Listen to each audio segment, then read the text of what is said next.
Assalamu alaikum everyone. This is Muzammil Hussain that in front of you. So I am here to teach you biology class 9th.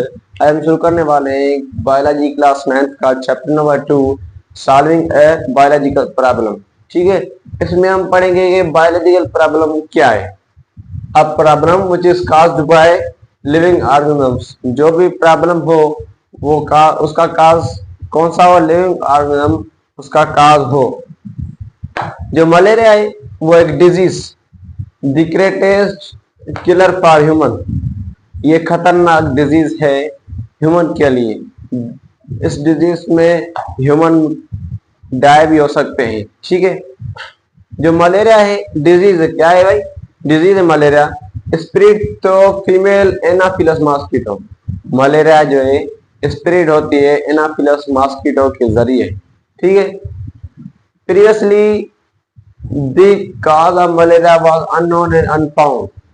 Previous जो थे हमारे century, उसमें जो malaria का जो काज था कि भाई मलेरिया आती कहाँ से, आती किसके जरिए से, वो कुछ नहीं दरियाफ्त कर सके. कोई भी साइंटिस्ट ऐसा नहीं था जो मलेरिया के ऊपर रिसर्च करे, क्योंकि उसी के दौर में, उनके दौर में क्या है ना, माइक्रोस्कोप नहीं थे, ऐसी और चीजें भी थी जिसके जो है हिसाब से इन्होंने रिसर्च नहीं की. ठीक है, it was found that malaria is caused by bad air. को बहुत से साइंटिस्ट थे जिन्होंने ये दावा की थी कि जो मलेरिया है वो स्प्रेड होती है हमारे एनवायरनमेंट में through bad air. Bad air के जरिए स्प्रेड होती है. उन्होंने कहा कि भाई मलेरिया जो है लैटिन टर्म है. मला मीन्स बैड, एरिया means air. Bad air means के मलेरिया जो है वो एक लैटिन टर्म था और मलेरिया मीन्स है बैड एयर. ठीक, term malaria given by Macculloch scientist. ठीक है, मैकुलस साइंटिस्ट था जिन्होंने मलेरिया का टर्म दिया था. उसने बोला कि भाई जो मलेरिया है उसका काज कौन सा है? Bad air. Malaria bad air से मिलती है, पॉल्यूशन से मिलती है. जो हमारी ऑक्सीजन होती है, हमारी जो एनवायरनमेंट में जो गैसेज होती है, उसी में एक बैड एयर भी मौजूद है जिसको हम क्या बोलते हैं? मलेरिया बोलते हैं. ठीक है, वो किसका कहना था? ये साइंटिस्ट का, मैकुलस साइंटिस्ट का. अब ये जो मलेरिया है वो क्या है भाई? हमारा बायोलॉजिकल प्रॉब्लम है. मलेरिया क्या है? बायोलॉजिकल प्रॉब्लम है. इसको हम सॉल्व कर सकते हैं मेथड से. उसका नेम है बायोलॉजिकल मेथड. ठीक है, मलेरिया क्या है? बायोलॉजिकल मेथड है. उसको सॉल्व कैसे करेंगे? एक मेथड से. कौन सा मेथड था? Biological method. अब बायोलॉजिकल मेथड क्या है? What is biological method? Method is used to solve biological problem.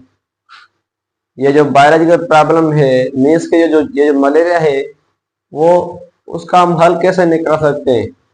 एक बायोलॉजिकल मेथड से. बायोलॉजिकल मेथड के जो स्टेप्स हैं 5 स्टेप्स हैं.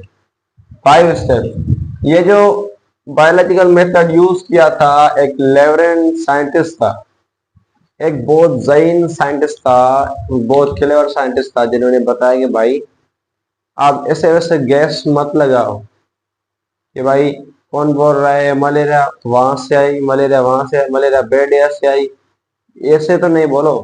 पहले इसको मैं आपको 5 स्टेप्स बता रहा हूँ, अब उन पर अमल कीजिए. इंशाल्लाह अज़्ज़ा वजल आपको मलेरिया का रिजल्ट निकल जाएगा. मलेरिया का आपको काज मना सर्च होगा, मीन्स के सर्च होगा मलेरिया का काज. फिर इन्होंने 5 स्टेप्स दिए. नंबर फर्स्ट है ऑब्जर्वेशन. नंबर सेकंड है हाइपोथेसिस. नंबर थर्ड है एक्सपेरिमेंट. नंबर फोर्थ है थ्योरी. नंबर फिफ्थ है लॉ. अब इन्होंने बताया कि फॉर एग्जांपल एक पेशेंट है. ठीक है, एक पेशेंट है, आ रहा है, उसको मलेरिया है. मैं बोलूंगा कि भाई इसको मलेरिया है, फिर मैं इसको गौर से देखूंगा, इसको मैं क्या कर रहा हूँ अभी नंबर फर्स्ट स्टेज में, मैं इसको क्या कर रहा हूँ, ऑब्जर्वेशन कर रहा हूँ भाई इसको क्या हो रहा है। मैं इसको पूछूंगा भाई आपको बुखार है, आपको जुकाम है, ठीक है। मैं इसी को बहुत से सवाल के जवाब पूछूंगा। मैं ये क्या कर रहा हूँ, ऑब्जर्व कर रहा हूँ इसको, ठीक है। अब मैं हाइपोथेसिस लगाऊंगा, तुक्का लगाऊंगा कि भाई इसको प्लाज्मोडियम है, या इस, इसी ने जो रात मच्छरदानी लगाई थी वो सही नहीं लगा थी, उसी में मच्छर आ गए थे, ठीक है। इसकी मच्छरदानी के अंदर क्या आ गए थे, मच्छर आ गए थे।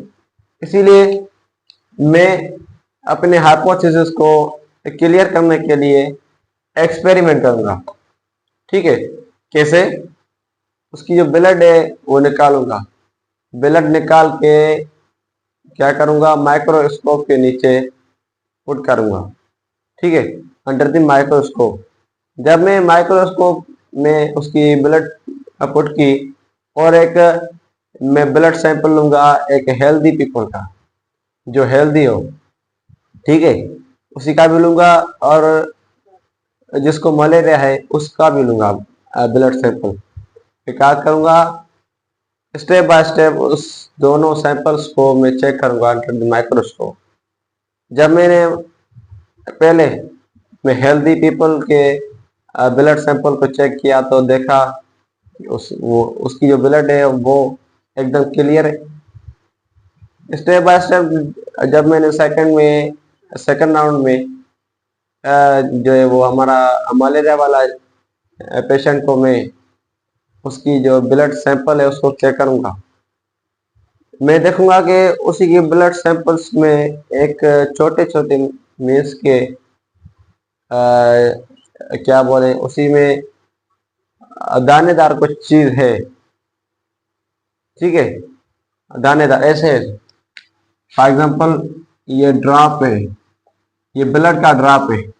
मैं बोलूंगा कि इसी के आसपास एक ये दूसरे कलर का एक सैंपल भी मौजूद है।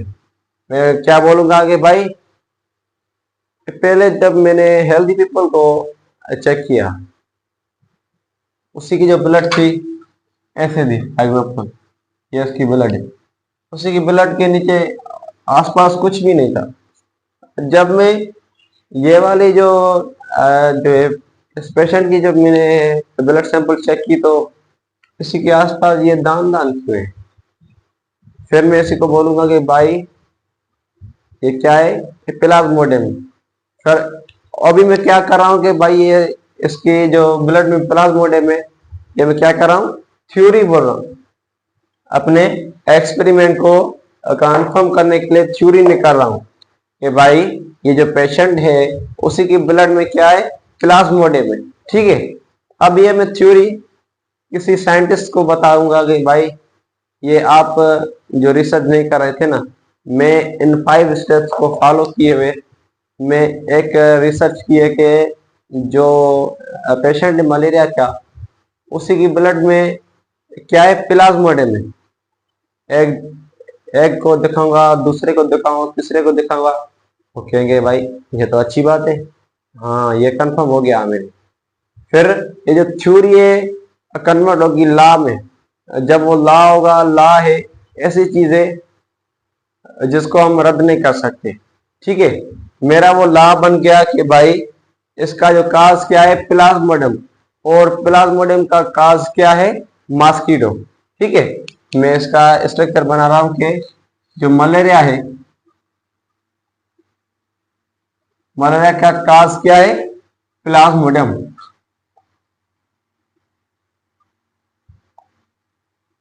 अब प्लाज्मोडियम का जो काज क्या है वो है मॉस्किटो।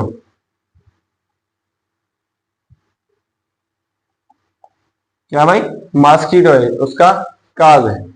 अब मैं जो है वो इम्पोर्टेंट पॉइंट्स बताने वाला हूँ। कुछ एनाफिलस मॉस्किटो जो है हमारी, वो क्यों खाती है, हमको क्यों किल करती है, नहीं और हमको क्यों बाइट करती है, और उसी का किरदार क्या है इस माशरे में, वो हमें जो है वो बताने वाला हूँ। अब हमारी लास्ट टॉपिक है important points of Anopheles mosquito के एनाफिलस मॉस्किटो हमको बाइट क्यों करती है और एनाफिलस मॉस्किटो के कुछ कैरेक्टरिस्टिक्स हैं वो हम बताने वाले हैं। ठीक है, नंबर फर्स्ट में Plasmodium is present in the mouth of Anopheles mosquito. Anopheles जो मॉस्किटो होती है उसी के मुंह में प्लाज्मोडियम होती है इन द फॉर्म ऑफ सलेविया। ठीक है, सलेविया के फॉर्म में इसके मुंह में जो है प्लाज्मोडियम होती है। अब ये जो प्लाज्मोडियम है इस सलेविया के फॉर्म में ये लाती कहाँ से? ठीक है, यही तो क्वेश्चन अराइज होता है कि ये इसके मुंह में आते कहाँ से। ये जो मॉस्किटो होती है किसी गंद का जो कचरे का ढेर वगैरह होता है उसी के ऊपर जाके बैठती है। ठीक है, अब जो खाते खाते कुछ जो इंसेक्ट वगैरह कुछ खुद खाते खाते उन्हीं के मुंह में एक गंदा पानी आ जाता है इन द फॉर्म ऑफ सलेविया। अब वो सलेविया की फॉर्म में होता है प्लाज्मोडियम, और जब उनका एग मैच्योर का टाइम होता है कि भाई मैं अपने एग्स को अब मैच्योर करूं, अब मैं इसको जाने वाली हूं, अब मैं अपने एग को मैच्योर करती जाऊं, तो ये क्या क्या करती है? हमको बाइट करती है। ठीक है, ह्यूमंस को, not only humans but it is killed by the it is killed the mammals, all over the mammals, जितने भी मैमल्स हैं उसको बाइट करती है फॉर द एग मैच्योर। ठीक है, अब study of insects is called एंटामोलॉजी। कोई आपसे पूछे कि study of Anopheles mosquito is called एंटामोलॉजी, study of mosquito is called एंटामोलॉजी, study of insects is called एंटामोलॉजी। अब जो एनाफिलस मॉस्किटो है वो किसका काव है? प्लाज्मोडियम का काव है। अब जो प्लाज्मोडियम है वो क्या है भाई? पैरासाइट है। प्लाज्मोडियम क्या है? एक पैरासाइट है। अब study of parasite is called parasitology, study of parasite is called parasitology. अब इस पैरासाइट में जो एक्सपर्ट है हम उसको क्या बोलते हैं? पैरासाइटोलॉजिस्ट, पैरासाइटोलॉजिस्ट बोलते हैं। अब जो इंसेक्ट लाइफ है, इंसेक्ट मॉस्किटो की जो जिंदगी है वो कितनी है? 3 days। इंसेक्ट जो है एग ले करता है तकरीबन 1 मिलियन एग ले करता है। ठीक है, अब for egg mature insect bite mammals, मैंने बताया कि एग को मैच्योर करने के लिए इंसेक्ट जो होते हैं मैमल्स को बाइट करते हैं। अब नंबर लास्ट पॉइंट है, इफ पर्सन है मलेरिया, अब जिस पर्सन को जो है मलेरिया की डिजीज हो, the Plasmodium is present in his blood, ये जो प्लाज्मोडियम है प्रेजेंट होती है उनकी ब्लड में। ठीक है, अब ये 1 2 3 4 5 6 ये 6 जो है इम्पोर्टेंट पॉइंट्स थी अबाउट इंसेक्ट, अबाउट एंटामोलॉजी। ठीक है, मिलते हैं नेक्स्ट वीडियो में, तब तक अपना ख्याल रखिएगा। अल्लाह हाफिज़। ये हमारा छोटा सा चैनल बायोलॉजी लवर्स गाइस है, इसी को लाइक शेयर सब्सक्राइब करना। अल्लाह हाफिज़।